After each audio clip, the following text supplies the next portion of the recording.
नमस्कार, शाम के 7 बजे हैं। खबर दमदार के इस वक्त के बुलेटिन के साथ मैं हूं अनुपम। सबसे पहले खबर चित्रकूट से है। ज्ञात कारणों के चलते घर में भीषण आग लगी। आग की चपेट में आने से 40 घर जलकर राख हो गए। कई घर में रखे गैस सिलेंडर फटे। आग लगे कई घंटे बीत चुके हैं, लेकिन अभी तक आग बुझी नहीं है। दमकल की 3 गाड़ियां मौके पर हैं जो आग बुझाने की कोशिश कर रही हैं। सूचना के बाद एसडीएम और थाना पुलिस भी मौके पर है। घटना भतेदू गांव की है। ये एक्सक्लूसिव तस्वीर इस वक्त हम आपको दिखा रहे हैं, किस तरीके से पूरी घटना सामने आई है। एसडीएम और पुलिस फोर्स मौके पर है। आग की चपेट में आए 40 घर जले हैं।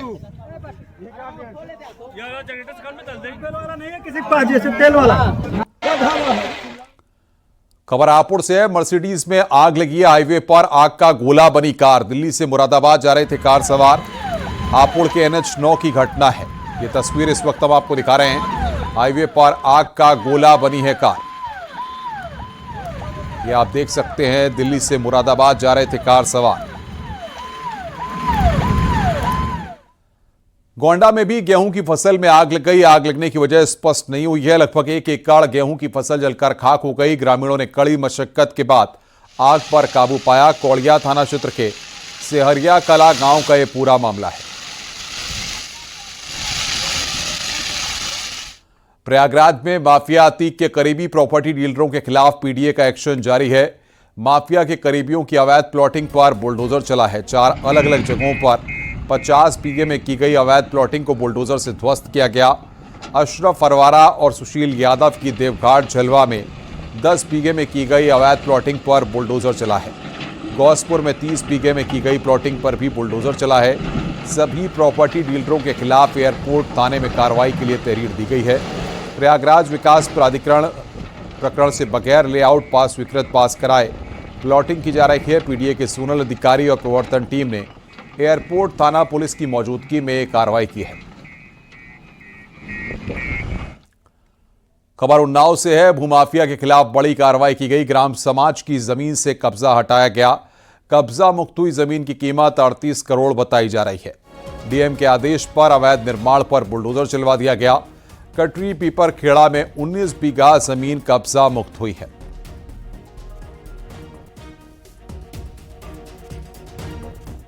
खबर चित्रकूट से है। गर्भवती को रास्ते में प्रसव पीड़ा होने पर उसकी मददगार बनकर आई 2 महिलाएं नवजात को लेकर भाग निकली।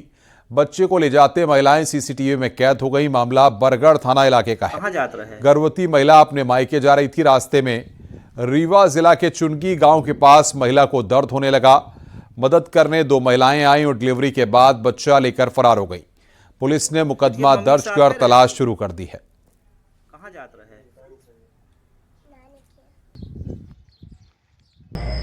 हमारी टीमें सीसीटीवी कैमरे और पूरा जो रूट है जिस पे वो आना जाना बता रही है, वहाँ आसपास के लोगों से पूछताछ हो रही है। इस संबंध में हमारी एसओजी और सर्विलांस की टीम भी लग गई है। क्राइम ब्रांच भी है और थाना बरगढ़ सीओ मऊ के नेतृत्व में ये सारी टीमें छानबीन कर रही हैं और हम विश्वास करते हैं कि जल्दी ही पूरे घटनाक्रम का अनावरण हो जाएगा। हम उतारे हैं तब मैं झमरिया गए हैं तब वो थोड़ा की गए हैं। बोली हम ले तैबा टापको मन तब बोली हैं कि हम ले तै लागन बस साल जे ले ली लोहा ले ली। एक बार फिर चले था हो गया। मैं टापू में पापा आए तो बैठा थी। अब है कि मौका नहीं भाई आए तो फिर ड्राइवर ढूंढे लागा भाई तो नहीं ड्राइवर। तब के बाद मुरकाम का पहुंचे। हरदोई में मुंडन संस्कार के दौरान हो रहे डांस में 2 पक्षों में मारपीट हो गई। बीच बचाव करने पहुंची एक बुजुर्ग महिला को भी पीट दिया। इससे महिला की मौत हो गई। मामले में पुलिस ने 2 लोगों को हिरासत में लिया है। घटना नई बस्ती मजरा लोधी की है। उपचार हेतु सीएससी कछौना भिजवाया गया, जहां पर चिकित्सकों द्वारा उन्हें मृत घोषित कर दिया गया। पुलिस द्वारा नियमानुसार शव के पंचायतनामा कार्रवाई पूर्ण कर पोस्टमार्टम की कार्रवाई करवाई जा रही है। इस संबंध में स्थानीय पुलिस द्वारा परिजनों से प्राप्त तहरीर के आधार पर अभियोग पंजीकृत किया जा रहा है एवं 2 व्यक्तियों को हिरासत में लेकर पूछताछ की जा रही है। अग्रिम वैधानिक कार्रवाई प्रचलित है। आगरा में जर्जर मकान अचानक भरभराकर गिर गया। मलबे में कई लोग दब गए। सूचना पर पहुंची पुलिस प्रशासन की टीम ने 9 लोगों को मलबे से बाहर निकाला है। 2 लोग गंभीर रूप से घायल हैं। घायलों को अस्पताल भेजा गया। मलबे में अभी कुछ और लोगों के दबे होने की आशंका है। प्रशासन की टीम अभी लगातार रेस्क्यू में जुटी है। घटनास्थल पर केंद्रीय मंत्री एसपी सिंह बघेल भी पहुंचे और हालात का जायजा लिया।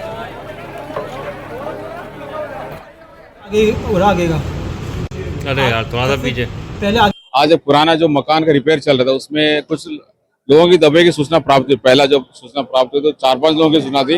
निकलते निकलते लगभग 9 लोगों को निकाला गया है। तो इसमें सारे लोग जीवित है। एक व्यक्ति तो क्रिटिकल इंजर्ड है। तो सारे लोग हॉस्पिटल भेजी गई है। तो मौके पे अभी आखिरी में छानबीन की जा रही है कि कोई आदमी नीचे दबा तो नहीं है। फाइनल रेस्क्यू ऑपरेशन चल रहा है। प्रशासन के द्वारा ये बताया गया है कि ये एक जीर्ण और कमजोर बिल्डिंग थी जो अपने आप गिरी है। इसकी वजह से 9 लोग उसमें दब गए थे। प्रशासन की और पुलिस की मदद से सबको निकाल दिया गया है और जिसमें 2 लोग गंभीर घायल हैं जिनको अस्पताल में रुक करते हैं आगरा का। कामिर कुरैशी हमारे संवाददाता हमारे साथ जुड़ रहे हैं। कामिर, फिलहाल क्या स्थिति है? क्या रेस्क्यू ऑपरेशन पूरा हो चुका है? सभी लोग बाहर निकाले जा चुके हैं? बिल्कुल, देखिए रेस्क्यू जो अभियान यहाँ चलाया जा रहा था वो पूरी तरह से कंप्लीट हो चुका है। लगभग 10 लोगों को रेस्क्यू करके मलबे में से बाहर निकाला है। हालांकि जैसे जैसे यहाँ पर पुलिस और प्रशासन की टीम मौके पर थी, केंद्रीय राज्य मंत्री एसपी सिंह बघेल खुद यहाँ पर पहुंचे थे और रेस्क्यू लगातार जारी था। ये बिल्डिंग जो तस्वीरों में आप देख रहे हैं, नीचे 4 दुकानें बनी हुई थी और ऊपर रहने का इंतजाम था। 1 मंजिला ये पूरी बिल्डिंग थी और यहाँ ये जर्जर स्थिति में थी और यहाँ पर निर्माण का काम चल रहा था।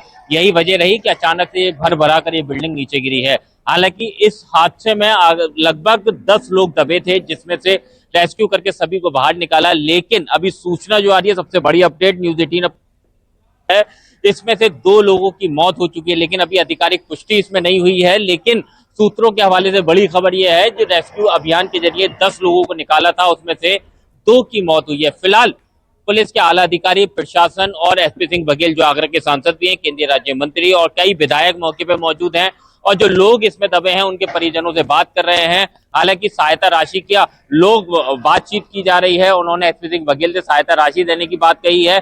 तो उसके अलावा अभी भी अधिकारी जांच कर रहे हैं कि आखिर बिल्डिंग जर्जर स्थिति में थी, क्या नगर निगम की तरफ से कोई नोटिस दिया गया था या कोई ऐसी बात क्या हादसा होने का बड़ा कारण क्या रहा। इन सभी विषय पर जांच की जा रही है। जिलाधिकारी अरविंद बंगारी ने साफ कहा है कि इस पूरे मामले में लापरवाही होगी वह किसी कीमत पर बख्शा नहीं जाएगा। बड़ी अपडेट एक और है, आप नजर बना के रखिए, आगे भी हम आपसे अपडेट मात्रा में पुलिस फोर्स। राम मंदिर के गर्भगृह में आज सूर्य तिलक का ट्रायल किया गया। भगवान रामलला का 90 सेकंड तक भगवान सूर्य ने अपनी किरणों से तिलक किया। दिन में ठीक 12 बजे सूर्य तिलक का ट्रायल किया गया। 8 मिनट तक सूर्य तिलक का ट्रायल किया गया। रामलला के गर्भगृह में 3 मिनट तक पर्दा लगा रहा। 2 मोटे पर्दे को सूर्य तिलक के लिए गर्भगृह में लगाया गया है। आईआईटी रुड़की, आईआईटी चेन्नई समेत देश के कई संस्थानों के वैज्ञानिकों की मौजूदगी में सूर्य तिलक का ट्रायल किया गया। कल आधी रात भी लेजर की किरणों से वैज्ञानिकों की टीम ने ट्रायल किया था। रेड कलर की लेजर लाइट से रामलला का मस्तक सुशोभित हुआ था।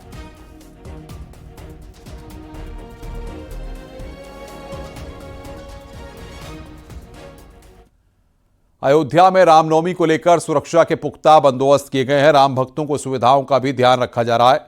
इसको लेकर अयोध्या के नया घाट चौकी क्षेत्र में बैठक हुई। बैठक में आईजी अयोध्या और एसएसपी मेला ड्यूटी पर आए अधिकारी भी शामिल हुए। सुरक्षा बलों को निर्देश देते हुए आईजी अयोध्या ने कहा है कि श्रद्धालुओं की सुरक्षा और सुविधा का ध्यान रखा जाए। सुरक्षा को पुख्ता करने के लिए सीसीटीवी और ड्रोन कैमरे से निगरानी की जा रही है। क्राउड मैनेजमेंट को लेकर प्लान बनाया गया है। गर्मी को देखते हुए स्वास्थ्य विभाग और नगर निगम की टीम के साथ मिलकर बेहतर व्यवस्थाएं की जा रही हैं। ट्रैफिक मैनेजमेंट के लिए भी डायवर्सन प्लान बनाया गया है। देखिए, इतने माइन्यूट डिटेल्स नहीं बताए जाते हैं कि कहाँ कहाँ सीसीटीवी कैमरे लगे हैं। मैं इतना कह सकता हूँ कि हर इंपॉर्टेंट प्लेसेस पे सीसीटीवी कैमरे लगे हैं। कुछ जगह विजिबल है, कुछ जगह इनविजिबल भी है। सुरक्षा के कारणों से बहुत सारी जगहों पर हमने सीसीटीवी कैमरे लगाए हैं। ड्रोन के माध्यम से भी हम लोग लगातार निगरानी रख रहे हैं। टीजर ड्रोन का भी इसमें हम लोग इस्तेमाल करेंगे और साथ साथ हम ये भी प्रबंध कर रहे हैं कि जो हमारे फोर्स मल्टीप्लायर हैं, जो हमारे स्थानीय लोग हैं, जो हमारे यहाँ के अयोध्यावासी हैं, वो भी हमारे सिक्योरिटी नेट का हिस्सा है। और चाहे हमारे मल्लाह भाई हों, चाहे हमारे वेंडर्स हों, ये सब हम लोग मिल करके सुरक्षा के सभी पहलुओं को देख रहे हैं। और सीधे रुक करते हैं अयोध्या का। ऋषभ मणि त्रिपाठी हमारे संवाददाता हमारे साथ जुड़ रहे हैं। ऋषभ, क्या तैयारियां वहां पर आप देख रहे हैं और किस तरीके के इंतजाम किए गए हैं? अनुपम, देखिए, बहुत ही भव्य और दिव्य इंतजाम इस वक्त अयोध्या में है। मैं सीधे अपने दर्शकों को दिखाना चाहूंगा। हम श्री राम मंदिर के मुख्य द्वार पर खड़े हुए हैं। देखिए किस तरह फूलों से इसको सजाया गया है। कल रामनवमी है, भगवान श्री राम का जन्मोत्सव है, लिहाजा देश के कोने कोने से यहाँ श्रद्धालुओं की भीड़ जुट रही है। हजारों की भीड़ इसी वक्त है यहाँ पर, और रामनवमी तो अभी कल है, तो आप समझ सकते हैं कि यहाँ पर लोग इकट्ठे हो रहे हैं और श्री राम भगवान के जन्मोत्सव का हिस्सा बनना चाह रहे हैं, गवाह बनना चाह रहे हैं। तो लिहाजा यहाँ पर तमाम किस्म के इंतजाम किए हैं। हमारे जो स्थानीय रिपोर्टर हैं, जो बहुत करीब से इसकी रिपोर्टिंग करते हैं, निमिष भी हमारे साथ है। निमिष शायद बेहतर बता पाएंगे। निमिष, कल की क्या तैयारियां हैं यहाँ पर? देखिए, कल सुबह 9:30 बजे से धार्मिक अनुष्ठानों का दौर राम मंदिर परिसर में शुरू हो जाएगा। राम मंदिर परिसर में सुबह सबसे पहले भगवान के अभिषेक की प्रक्रिया शुरू होगी। लगभग 1 घंटे सुबह 9:30 से 10:30 बजे तक भगवान का अभिषेक चलेगा, और इसके साथ ही 10:30 बजे के बाद भगवान का श्रृंगार किया जाएगा। भगवान का फोटस विधि से श्रृंगार होने के बाद उन्हें नवीन वस्त्र धारण कराए जाएंगे, और फिर भगवान को 11:30 बजे सुबह 56 व्यंजनों का भोग लगाया जाएगा। ठीक दोपहर 12 बजे निमेश और ऋषभ, बहुत बहुत शुक्रिया आपका। संभल से खबर आ रही है। संभल में थर्माकोल के गोदाम में भीषण आग लगी है, जिससे गोदाम में खड़ी गाड़ी भी आग की चपेट में आ गई और देखते ही देखते गाड़ी आग का गोला बन गई। सूचना मिलते ही फायर ब्रिगेड की टीम मौके पर पहुंची है और कड़ी मशक्कत के बाद आग पर काबू पाया गया।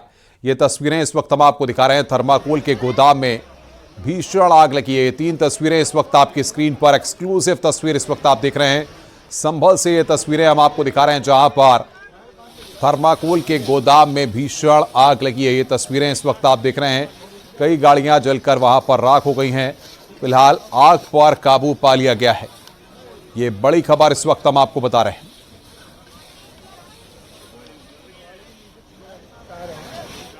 तो ये एक्सक्लूसिव तस्वीर इस वक्त आप देख रहे हैं संभल से, जहां पर भीषण आग लगी है।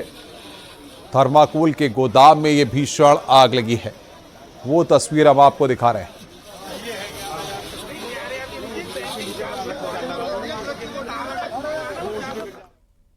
गोरखपुर में सीएम योगी ने रिंग रोड का लोकार्पण किया। गोरखपुर वासियों को 1640 करोड़ की परियोजनाओं की सौगात दी। इस दौरान सीएम योगी ने कहा कि यह वही गोरखपुर है जिसे पहले मच्छरों और माफियाओं के गढ़ के रूप में जाना जाता था, लेकिन आज इस गोरखपुर को लोग विकास के उदाहरण के तौर पर देखते हैं।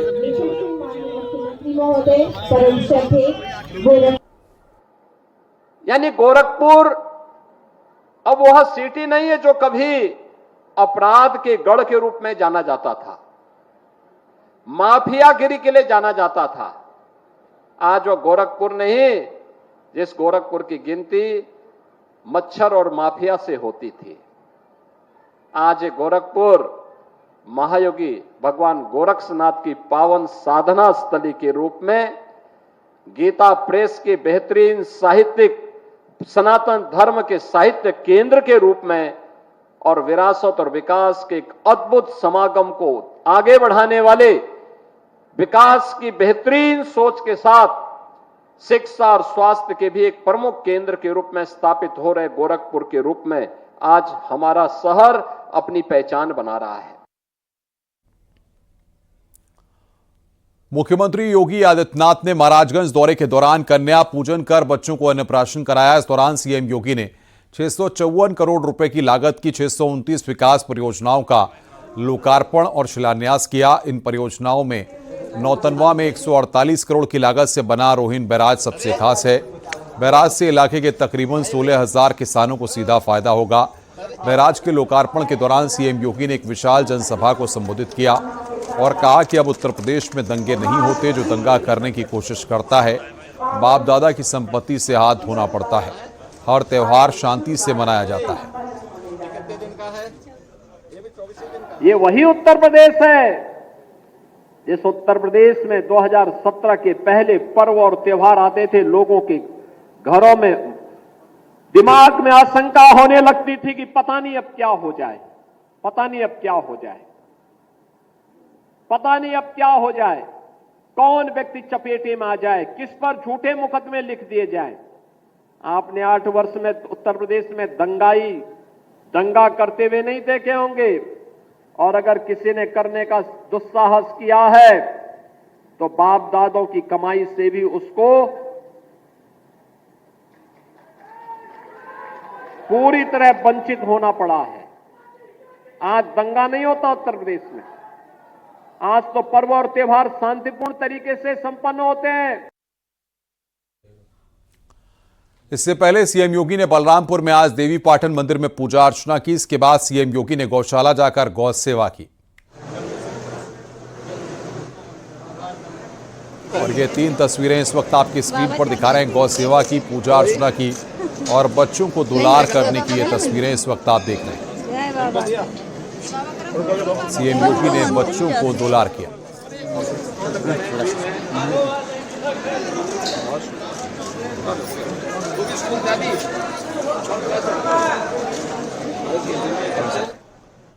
सीएम योगी ने महाराजगंज दौरे पर वक्फ बोर्ड को लेकर बड़ा बयान दिया है। सीएम योगी ने कहा कि पहले वक्फ बोर्ड के नाम पर जमीन पर कब्जा होता था, वक्फ बोर्ड जमीन पर कब्जा नहीं कर सकता। वक्फ बोर्ड संशोधन अधिनियम पारित किया है। अब वक्फ बोर्ड के नाम पर जमीनों पर कोई डकैती नहीं डाल सकता है, लूट खसोट नहीं हो सकती है, चौराहे की जमीनों पर कोई कब्जा नहीं कर सकता है। अब सार्वजनिक संपत्ति जो भी होगी, जो राजस्व की भूमि होगी, उसका उपयोग विद्यालय बनाने में, चिकित्सालय बनाने में, कॉलेज बनाने में, मेडिकल कॉलेज बनाने में, ऐसे बैराज बनाने में, गरीबों के लिए आवास बनाने में ही उसका उपयोग होगा। किसी बोर्ड के नाम पर लूट खसोट हमेशा के लिए लगाम लगाने का काम किया है। वक्फ बोर्ड संशोधन अधिनियम पारित होने के कारण अब ये मनमानेपन पर लगाम लगेगी। मैं इसके लिए प्रधानमंत्री मोदी जी का, गृह मंत्री अमित शाह जी का हृदय से आभार व्यक्त करता हूं, क्योंकि उत्तर प्रदेश में भी लाखों एकड़ लैंड वक्फ बोर्ड के नाम पर नाजायज तरीके से कब्जा करने का काम हुआ था। इसमें किसी गरीब का कल्याण नहीं हो रहा था। अखिलेश यादव ने लखनऊ में प्रेस कॉन्फ्रेंस कर अंबेडकर नगर की छोटी बच्ची अनन्या से मुलाकात की। इस दौरान अखिलेश यादव ने अनन्या की पढ़ाई का खर्च उठाने का ऐलान किया। दरअसल झुग्गियों में अतिक्रमण हटाने की कार्रवाई के दौरान 8 साल की अनन्या का बैग उठाकर भागते हुए वीडियो वायरल हुआ था। वहीं इस दौरान अखिलेश यादव ने वक्फ बिल को लेकर भी सरकार पर निशाना साधा और कहा कि ये लोग पीडीए से डर गए हैं। वहीं 80-20 फॉर्मूले पर तंज कसते हुए अखिलेश यादव नए 90-10 का फॉर्मूला देकर पलटवार किया। जब से वक्फ का बिल पास हुआ है और जो इतिहास को लेकर के चर्चा देश में छिड़ी है, बड़े पैमाने पर सोशल मीडिया से लेकर के और जगह पर बहुत सारा प्रचार किया जा रहा है, समाजवादियों के खिलाफ, कांग्रेस पार्टी के खिलाफ, इंडिया गठबंधन के खिलाफ। ये वही लोग हैं जो लोग घबराए हुए हैं पीडीए की ताकत से। संभल से बड़ी खबर है। सांसद वर्ग के मकान केस में सुनवाई टली है। 15 अप्रैल को होगी मामले की सुनवाई। बिना नक्शा पास कराए निर्माण का आरोप लगा है। बड़ी खबर हम आपको बता रहे हैं। सांसद वर्ग के मकान केस में सुनवाई टली है। बिना नक्शा पास कराए निर्माण का आरोप है। जो विनियमित क्षेत्र से जो प्रकरण विचाराधीन है, जिसके संबंध में आपके द्वारा पूछा जा रहा है, उसमें अग्रिम तिथि 15 अप्रैल नियत की गई है। आज उसमें तिथि थी, लेकिन आज संपूर्ण समाधान दिवस के आयोजन के कारण व्यस्तता रही, उसमें आज सुनवाई नहीं की जा सकी। अग्रिम तिथि उसमें 15 अप्रैल नियत की गई। संभल के जामा मस्जिद हरि मंदिर केस में एएसआई के वकील ने बड़ा दावा किया है। वकील का दावा है कि परिसर में मंदिर जैसा स्ट्रक्चर है। एएसआई के जवाब में मेन गेट के आले में पत्थर लगाकर बंद किए गए द्वारपाल। एक आले में प्रतिमा जैसी आकृति, परिसर में परिक्रमा, पेड़ और पत्तियां। एएसआई ने मंदिर का प्राचीन फोटो भी दाखिल किया है। जामा मस्जिद हरि मंदिर केस में 28 अप्रैल को सुनवाई होगी। इस मामले में एएसआई और यूनियन बैंक ऑफ इंडिया अपना जवाब दाखिल कर चुकी है। जामा मस्जिद कमेटी ने अभी तक जवाब दाखिल नहीं किया है।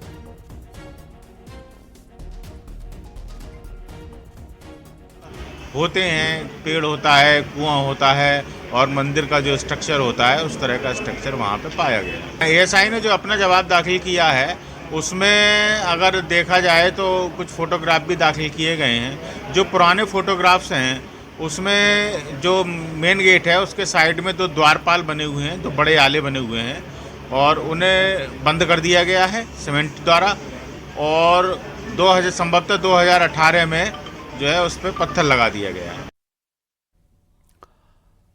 संभल के जामा मस्जिद इलाके में बन रही सत्यव्रत पुलिस चौकी बनकर करीब करीब तैयार है। कल रामनवमी पर इसका उद्घाटन होगा।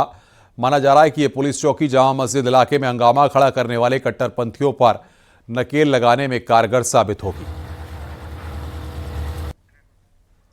तैयारियों को अंतिम रूप दिया जा रहा है। संभल में जामा मस्जिद इलाके में बन रही है पुलिस चौकी।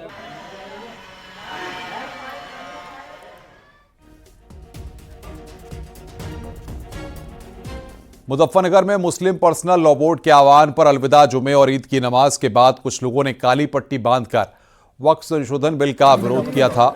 मामले में कार्रवाई करते हुए 300 से भी अधिक लोगों को नोटिस दिया गया है। इसके बाद अब इन सभी आरोपियों को मजिस्ट्रेट के सामने पेश होकर अपनी जमानत करानी पड़ेगी।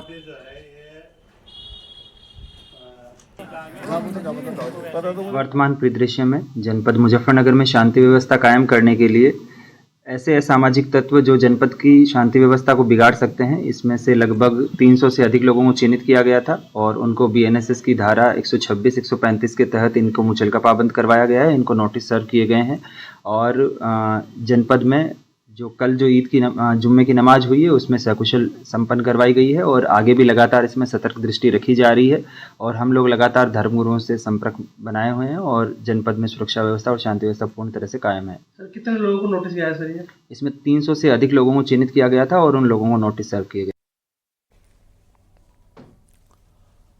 सहारनपुर में फिलिस्तीन का झंडा लहराने वाले शख्स पर बिजली विभाग अब कार्रवाई करने जा रही है। साकिब खान नाम का यह शख्स बिजली विभाग में संविदा कर्मी है। साकिब खान ने फेसबुक पर फिलिस्तीन के झंडे के साथ फोटो पोस्ट किया था। गागलहिड़ी थाना क्षेत्र का निवासी है यह शख्स।